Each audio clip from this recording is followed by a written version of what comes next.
doutrinas vãs, ciladas satânicas incorporadas em belíssimos filmes, palestras de grandes coaches, de filósofos famosíssimos, palestras que a princípio são totalmente convincentes, verdadeiras.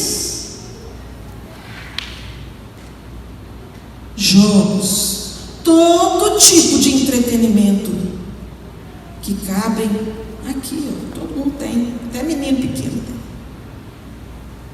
tem, dentro desse aparelho.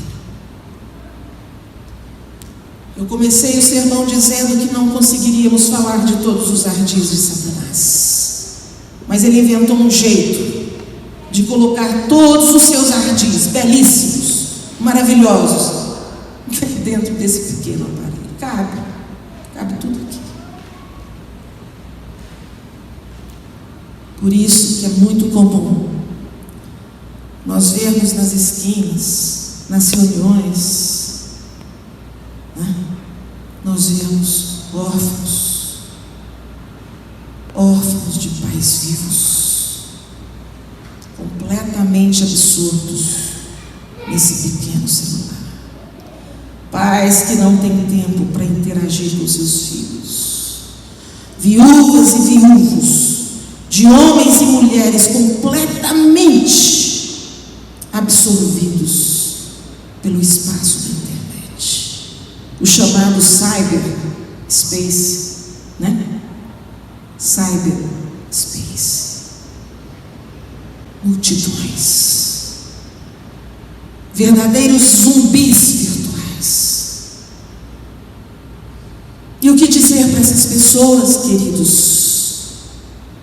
Será que nós, eu, Magnólia, também não estou pertencendo a essa multidão de zumbis virtuais? Eu confesso que sim. Muitas e muitas vezes eu perco meu tempo dando atenção aos ardis de Satanás aqui dentro. A ciência não se cansa de procurar, não cansa de investir milhões, trilhões, bilhões, grandes recursos financeiros para encontrar a imortalidade para o ser humano, ao passo que se apenas olhasse para aquele que deu a sua vida, morreu e ressuscitou por nós, imediatamente encontraria a fonte da vida eterna. Vamos lá em Gênesis 2, exatamente no dia em que o homem foi criado. Gênesis 2 é uma passagem muito profunda, que nós deveríamos prestar bastante atenção. São verdades que Deus deixou na sua palavra. Gênesis 2, versículo 7 diz o seguinte: então formou o Senhor Deus ao homem do quê? Do pó da terra. E lhe soprou nas narinas o fôlego de vida. E o homem passou a ser o quê? O homem ganhou uma alma? Não. Passou a ser uma alma vivente. Deus, na sua infinita sabedoria, no seu infinito poder, quis criar uma criatura especial. Nós, o homem. Então ele resolveu fazer um homem com as suas próprias mãos. Eu sou da área de artes plásticas, eu sei o que é isso. Ele moldou o homem no barro, do pó da terra. Viu aquela obra-prima lindíssima, perfeita, e disse: não, essa obra é linda demais, ela tem que ter vida, e ela tem que ser semelhante a mim. Então Deus inspirou e soprou nas narinas daquele boneco de barro, naquela obra perfeita.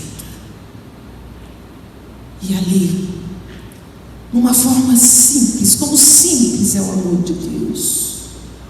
Pó da terra, mas espírito de vida de Deus, igual a alma vivente. Igual a alma vivente, igual a homem. Agora sim, nós vamos lá em Apocalipse 1. Apocalipse 1, agora é no último livro da Bíblia. Quem que escreveu Apocalipse, queridos? Apóstolo João, né? Aonde? Na ilha de Patmos. Ali, Deus revelou a João toda a história bíblica. O Apocalipse é o resumo de toda a Bíblia. Toda a história da humanidade até o seu fim. Apocalipse quer dizer revelação.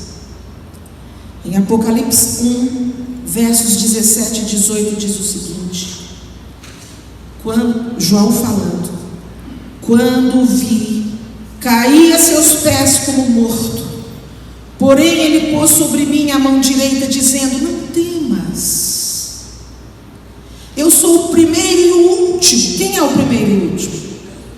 Jesus. Jesus continua: eu sou o primeiro e o último, e aquele que vive. Estive morto, mas eis que estou vivo pelos séculos dos séculos, e tenho o quê? As chaves da morte e do inferno, ou seja, e da sepultura. Jesus, o único que tem as chaves da morte e da sepultura. Por que só Jesus tem as chaves da morte e da sepultura? Todos sabem. Porque ele foi o único que pagou o grande preço. Ele se despiu da humanidade, da divindade que tinha. Veio a essa terra, morreu na cruz e ressuscitou para que nós pudéssemos ser salvos. Por isso ele tem o direito de ter as chaves da morte e da vida. O apóstolo Paulo, lá na carta aos Romanos, capítulo 6, versículo 23, confirmou a sentença que Deus pronunciou lá no jardim do Éden.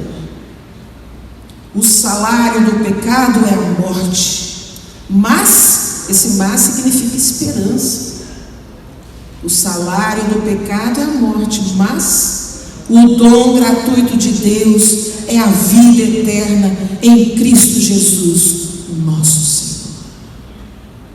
Amém. A Bíblia apresenta dois tipos de morte e duas condições de ressurreição. Quando Jesus voltar nas nuvens dos céus com seus anjos pela segunda vez, aqui nessa terra, os mortos da terra, que morreram acreditando que Jesus é o seu Salvador, serão ressuscitados por Ele, que tem as chaves da morte e da sepultura. Esses mortos, que são chamados os mortos que morreram em Jesus, vão ser ressuscitados. Junto com os vivos, salvos, irão com Jesus os anjos para o céu. E ali vão morar durante quantos anos?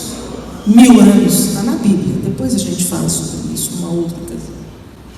Vão morar no céu durante 1000 anos. No final dos 1000 anos, Jesus vai descer novamente para a terra, agora com toda a hoste celestial, juntamente com os salvos, trazendo a cidade santa, Nova Jerusalém, e vai fixá-la aqui na terra. Ela vai ser a capital do universo. A Nova Jerusalém é rodeada por grandes e fortes muros. Dentro desses muros estarão quem? Jesus, toda a hoste celestial, inclusive o Pai. Os salvos. Fora dos muros, Jesus, que tem as chaves da morte e da sepultura, vai ressuscitar. A Bíblia chama de ímpios. Os ímpios, os que morreram sem acreditar, sem aceitar favor de Jesus, o sacrifício de Jesus pela sua vida. Esses são chamados ímpios, eles ressuscitarão. E Satanás e toda a sua hoste vai reunir todo esse povo e vai organizar uma batalha. A batalha que vai fazer parte do último estágio do grande conflito entre o bem e o mal. Eles vão perder, conforme a Bíblia. Só para avisar, eles vão perder. E nesse momento, todos os ímpios, toda a hoste do mal, e principalmente Satanás, vai se ajoelhar diante de Cristo, de Jesus, e vai reconhecer a sua grandeza. Vai dizer: sim, o Senhor é o Rei dos Reis, Jesus, e Senhor dos Senhores. Sim, o caráter de Deus Pai é amor, é puro, santo e inabalável. Assim que todos reconhecerem o inabalável, o amoroso caráter de Deus, Deus vai mandar um lago de fogo para purificar toda a terra, contaminada pelo pecado. Vamos confirmar isso na Bíblia, na palavra de Deus. É importante. Lá em 1 Tessalonicenses, é uma carta. Tessalonicenses é uma carta. Quem escreveu essa carta, irmãos? Paulo. 1 Tessalonicenses, capítulo 4, versos 16 a 18, diz assim: porquanto o Senhor mesmo, dada a sua palavra de ordem, ouvida a voz do arcanjo e ressoada a trombeta de Deus, descerá dos céus, e os mortos em Cristo Jesus ressuscitarão primeiro. Continuando, depois nós, Paulo escreve depois nós, os vivos, porque ele estava vivo, né? E ele imaginava que Jesus viria na sua época. Depois nós, os vivos, os que ficarmos, seremos arrebatados juntamente com eles entre nuvens para o encontro do Senhor nos ares, e assim estaremos para sempre com o Senhor. Isso confirma a primeira morte e a segunda e a primeira ressurreição.